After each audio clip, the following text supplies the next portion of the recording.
કેમ છો મિત્રો? જય શ્રી કૃષ્ણ બધાને. તો આજે તો આપણે પાવભાજીનો પ્રોગ્રામ છે, તો એના માટે મારે જે શાકભાજી જોઈતા હતા એ બધા મેં શાકભાજી લઈ લીધા છે અને બાફવા માટે મૂકી દીધા. જ્યાં સુધી ભાજી બફાઈ જાય ત્યાં સુધીમાં અમે લોકો પાવ લેવા માટે નીકળી ગયા.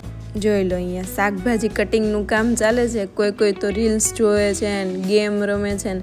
આજે તો મજા પડી જવાની છે બધાને સાથે મળીને જમવાની.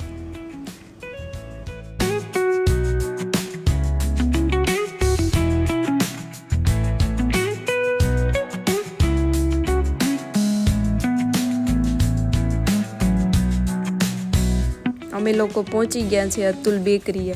અહીંયા 2 પ્રકારની બ્રેડ હતી, એક તો ઘઉંની હતી ને એક મેંદાની હતી. તો વિચાર્યું કે બંને એક લઈ લઈએ, તો કદાચ કોઈ મેંદો ના ખાય તો ઘઉંની ચાલે. પછી અમે લોકો ડેટ જોવાનું ભૂલી ગયા, તો લાસ્ટમાં પાછી ડેટ બી ચેક કરી લીધી. જરૂરી છે ડેટ ચેક કરવી કોઈ બી ચીઝ લો તમે.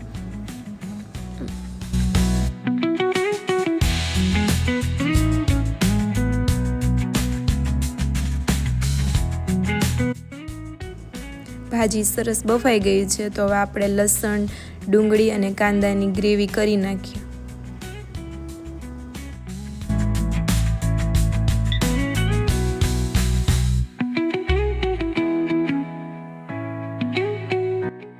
લસણની પેસ્ટ, ટમેટાની ગ્રેવી અને ડુંગળીની ગ્રેવી તૈયાર થઈ ગઈ છે. તો હવે આપણે વઘાર બી મારી જ દઈએ.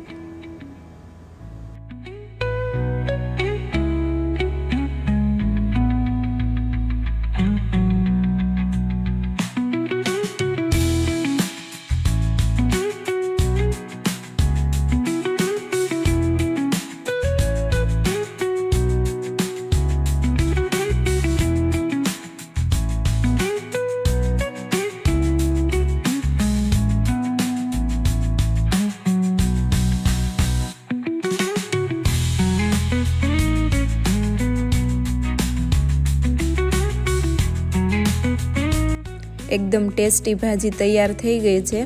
આજે બધાનું બહાર બેસીને જમવાનું મન હતું, તો મેં બધું બહાર તૈયાર કરી લીધું. ચલો, આ લોકો તો બેસી બી ગયા. શું કહેવું તમારું? ખુલ્લા આસમાનમાં બેસીને જમવાની મજા જ કંઈક અલગ હોય છે, નહીં? જો અમારો વિડીયો સારો લાગ્યો હોય તો લાઇક, શેર અને સબસ્ક્રાઈબ કરજો. Thank you.